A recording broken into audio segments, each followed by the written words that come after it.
My name is Martha Evans. I'm 62 years old, and I've been sleeping in the backseat of a rusted-out Toyota for the past 89 nights. Every morning I wake up to the sound of my own breath, fogging up the window's small, perfect circles of condensation that disappear the moment I press my hand against the glass. It's December in Oregon. Cold doesn't just bite, it lingers in your bones. The cardboard I sleep on has lost its stiffness, molded to the shape of my spine. I wear 3 layers at night, but still wake up shivering, my knees aching, my dignity slowly leaking out with the heat. I park behind an old office supply store that closed during the pandemic. No one comes here anymore, which makes it safe enough to disappear. That's what I've become, something easy to overlook. My daughter, Emily, lives 30 minutes away. She knows where I am, sort of. She knows I'm in my car. She just doesn't ask where exactly. The last time we spoke, she said, "Just hang in a little longer, Mom. Brad's under a lot of pressure with the new baby coming, and you know how he gets when he's stressed." I do know. That's why I left. And yet, every night before I fall asleep, I still check my phone, half hoping for a message that never comes. Not even a "Are you warm enough?" Just silence, cold and complete. It wasn't always like this. When I lost my house to the flood last September, Emily was the first person I called. She picked up on the first ring, and her voice cracked with worry. "Of course you can stay with us, Mom. Just until you get back on your feet."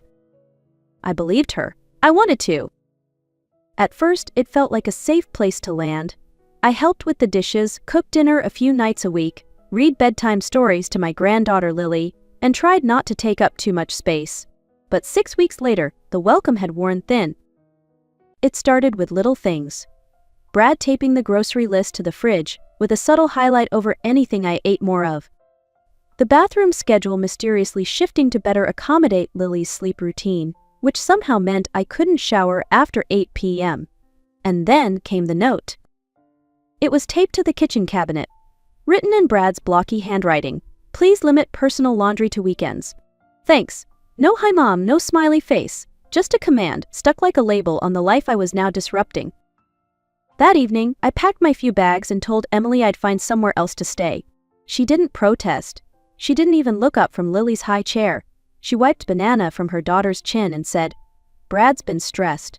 You know how he gets." I knew exactly how he got.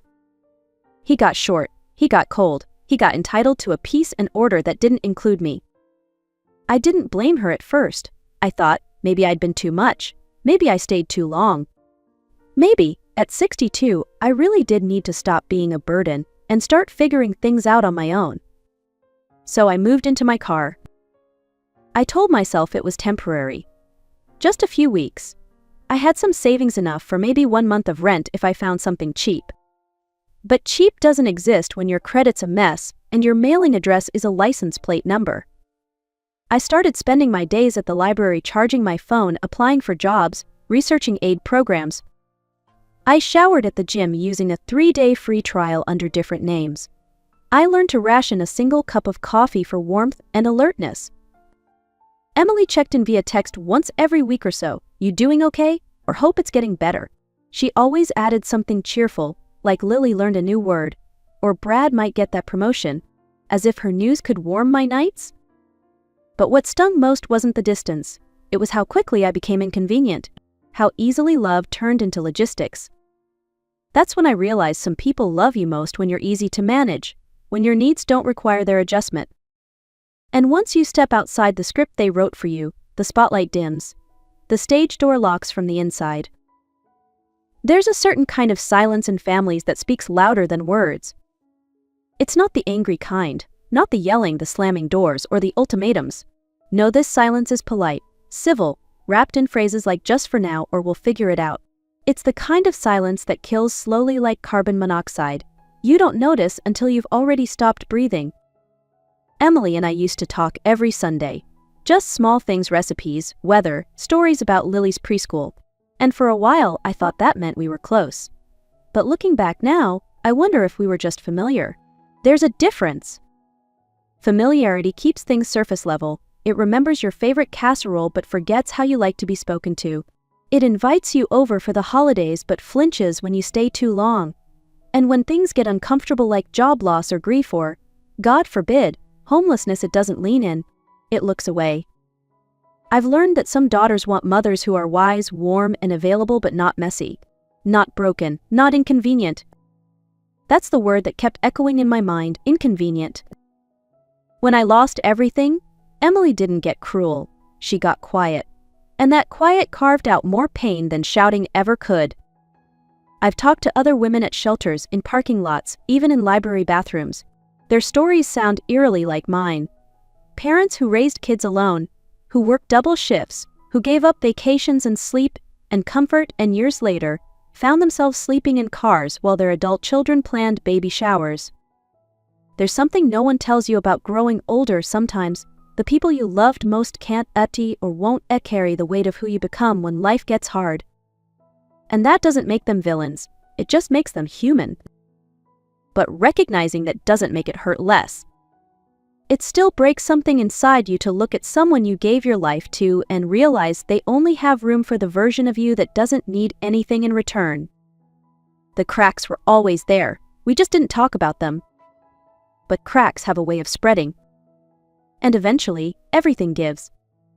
It was a Tuesday, not special, not tragic, just another Tuesday that felt like every other one before it.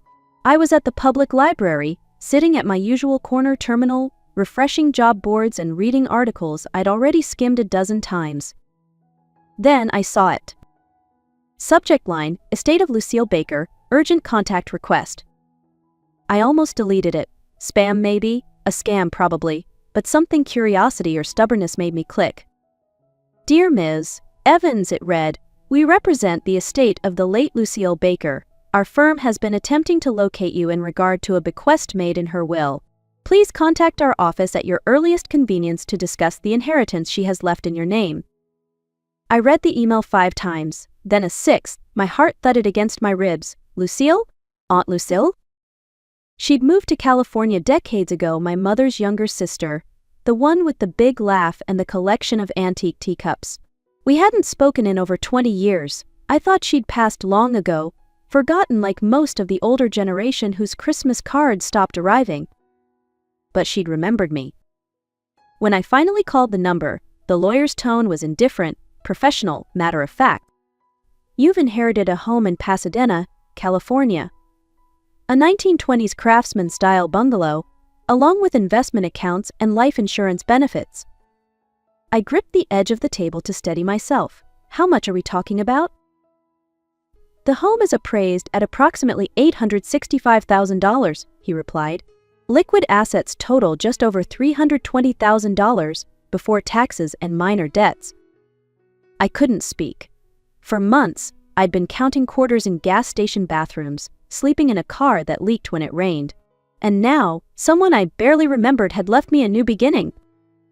After I hung up, I just sat there, in that plastic library chair, surrounded by students typing essays and retirees browsing cookbooks. I sat, stunned. No one knew that the woman in the corner, unwashed, unnoticed, and alone, had just inherited over $1 million. And everything was about to change. The flight to California felt like moving through a dream I hadn't earned. I used cash to buy the ticket, money I'd been saving for a security deposit hoarded like treasure, protected as my last card to play. As the plane lifted into the gray sky, I stared out the window, half expecting to wake up in the back of my car, cold and hungry again. But when I stepped into the California sun, something shifted. There was warmth in the air. Not just weather but possibility. A car was waiting at LX, sent by the law firm. The driver's name was Pedro, an older man with laugh lines and a quiet way of talking. On the freeway, he asked, first time in California. Not since I was a kid, I said. Family out here? I paused. Kind of. He nodded slowly. Sometimes the family we forget about is the one that saves us. When we pulled up to the house, I couldn't speak. It was beautiful, faded but proud. A bungalow with weathered paint, a wraparound porch, and tall oak trees casting afternoon shadows across the yard. Inside, the air smelled like lavender and old books. The living room had built-in shelves filled with mysteries and poetry. The kitchen, though dated, was spotless. There were plants in every corner, thriving, green, and carefully tended.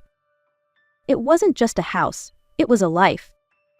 In the bedroom, I found photographs of Lucille over the years, some alone, many with another woman, always the same one. Tall, silver-haired, eyes that smiled even in still frames. They were together in every photo, on beaches, in gardens, holding hands on this very porch. Her name was Margaret. They'd been partners for almost 40 years. I stood there, holding a picture of the two of them laughing over coffee, and realized Lucille hadn't just remembered me. She had chosen me. Her lawyer explained it all. Lucille had no children. Margaret's family had contested her will after she passed, but Lucille stood firm. And 6 months before she died, she updated her own will, leaving everything to me. Not because I was the closest relative, but maybe because I was the most forgotten. Maybe she saw something in me. Or maybe she understood what it felt like to be invisible to the people who should have cared the most. That night, I slept in her now my bed. Clean sheets, soft pillows, real warmth. For the first time in months, I wasn't afraid of being woken by a knock on my window or the engine of a garbage truck. I was home. Not just under a roof, but seen, safe, and free to start again. Emily's text came 2 days later. "So, we heard about the inheritance. That's amazing, Mom. Brad and I were thinking of coming out to visit maybe next weekend. No, how are you settling in? No, is the house what you expected?" Just a smiley face, a flight plan, and the smell of curiosity cloaked in concern. I should have said no. But part of me was still clinging to hope that maybe now, with the stress of survival gone, we could fix what was broken. Maybe they'd see me as more than a pit stop. Maybe they'd be proud of what I'd rebuilt. So, I said yes. They arrived Saturday afternoon, stepping out of a rental car looking tanned, well-rested, and mildly impatient. Emily hugged me like someone greeting a distant relative. Brad offered a flat, nice place before glancing around the neighborhood. At dinner, they were all smiles. "We're just so happy for you, Mom," Emily said, sipping her wine. "This place is cute." Brad leaned in, his voice all business. "We've actually been house hunting ourselves. Found one that's almost perfect, just a bit of a stretch with the down payment." And there it was. I waited for the ask. I didn't have to wait long. "We thought maybe," Emily said, her tone light, rehearsed, "you could help us out a little. Just a loan. 50,000. 60 max. We'd pay you back as soon as Brad's next promotion comes through." I stared at them, my daughter and her husband, so polished, so confident. They weren't visiting to reconnect. They were here to assess the assets. I was no longer the burden on their couch. I was a potential benefactor with a guest room and an investment portfolio. "I need to think about it," I said. That night, I didn't sleep well. I kept replaying every conversation we'd ever had, wondering when the shift happened. When did I stop being a mother and become a means to an end? The next morning, I bought new locks for the front and back doors. Not because I was afraid. Because I needed a boundary that couldn't be undone with a key Emily still had from my old life. Brad called it an overreaction. "We're family," he said. "Why are you acting like we're strangers?" Because in many ways we were. They saw this house as a lucky break. I saw it as my rebirth. They saw my bank account. I saw Lucille's legacy. They came with open hands. I had just started to close mine. At brunch, I told them I wouldn't be loaning money. That the house wasn't a vacation rental. That I was finally starting to feel like myself again, and I wasn't willing to trade that for their approval. Emily's smile cracked. "You're different, Mom." I nodded. Yes, and I'm finally okay with that. They left in silence, no hugs, no plans to return. Just the same way they'd left me before, quietly, and with disappointment. Only this time, I was the one who closed the door. There's something oddly sacred about changing a lock with your own hands. Screws, bolts, careful turns. A process slow enough to be meditative, intentional enough to feel like a ritual. It took me nearly 2 hours to replace the old brass knobs on the front and back doors of the bungalow. I wasn't just keeping people out. I was choosing what I would let in. Each click of the screwdriver was like a whispered vow to myself. No more pretending. No more apologizing for taking up space. No more begging to be included in lives that didn't make room for me. The hardware store clerk Lloyd, with a kind face and fingers stained from decades of fixing things, helped me pick out the right tools. He even gave me a quick how-to-on installation. "Most empowering thing you can do," he said, as he rang up the sale. "Every woman should know how to secure her own front door." That night, I locked my home, truly locked it for the first time since arriving. The tumblers fell into place with a sound that echoed louder than any argument or guilt trip could. It was the sound of ownership, of finality, of peace. Emily texted again the next morning. "Mom, this isn't like you. Please talk to us before you do something you'll regret. But I wasn't doing something I'd regret. I was undoing the regrets I'd carried for far too long, regrets for staying quiet, for shrinking myself to fit their comfort, for accepting temporary love with permanent conditions. This house didn't fix everything, but it reminded me that I still had choices. And the power to say no wasn't cruel, it was sacred.